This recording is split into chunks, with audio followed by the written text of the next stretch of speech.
and assure the board in our proposed budget message there were a couple of things that the executive office has engaged on and we continue to work on.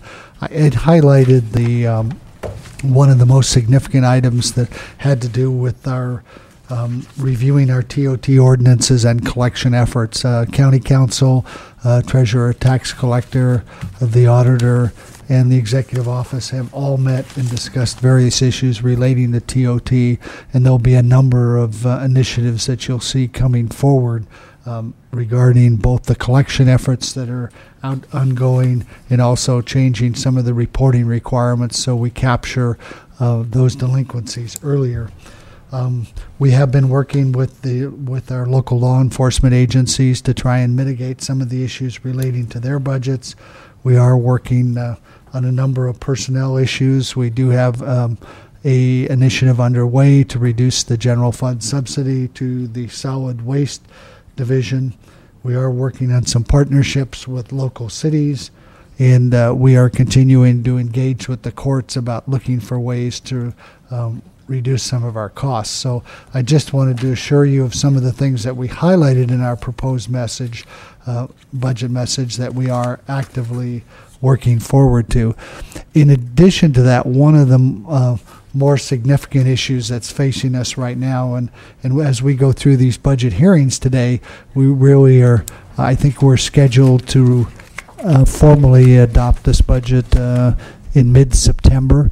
So today, as we take recommendations from department heads and from board members, we'll put a final package together. But the state of California at this time still does not have a budget, and we may not have a budget based on the dialogue between the two parties until sometime in September, and that may dramatically affect our outcome because there are some additional cuts that are proposed at the state level at this time.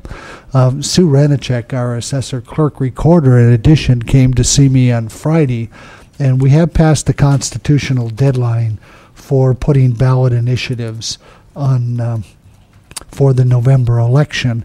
And one of the issues that our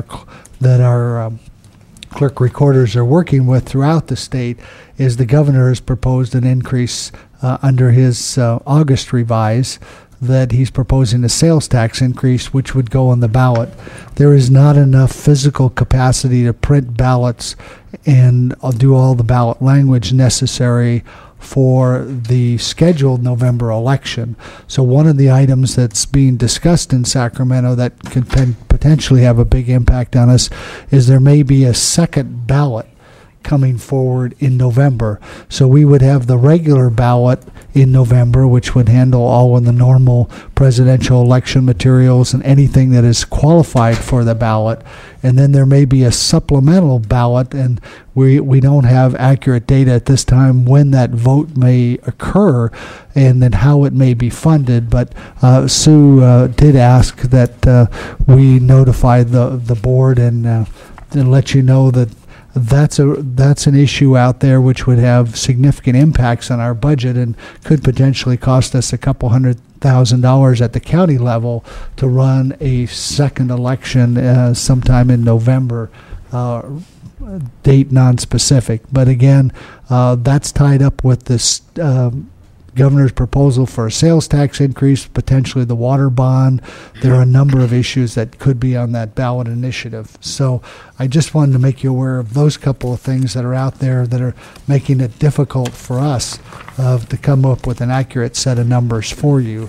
And then I also wanted to take time and thank both the executive office staff and the department heads and the auditor controller specifically for the work that we've done. This has been very much a floating target this year in the budget because of the uncertainty at the state level and a number of fluctuations in our own revenues related to the economy. But I think everyone understands the severity of the problems we're dealing with and has really been contributing in a team effort, and I wanted to thank them for all of their hard work.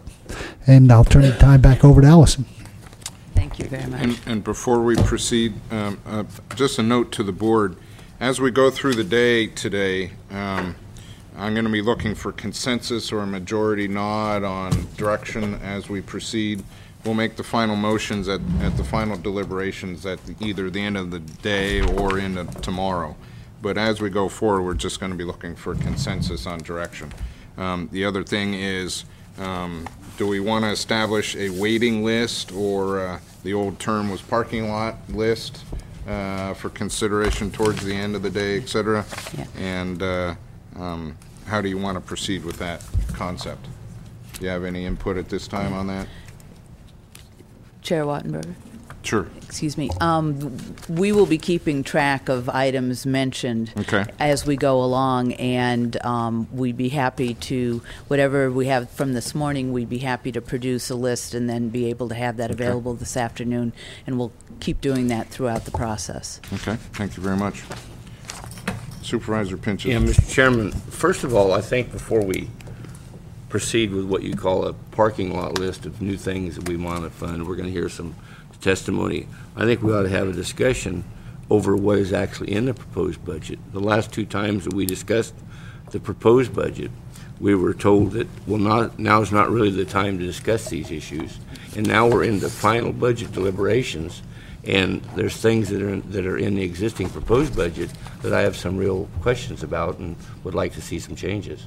Okay. So I think before we start with a parking list of things we might add, we ought to talk about things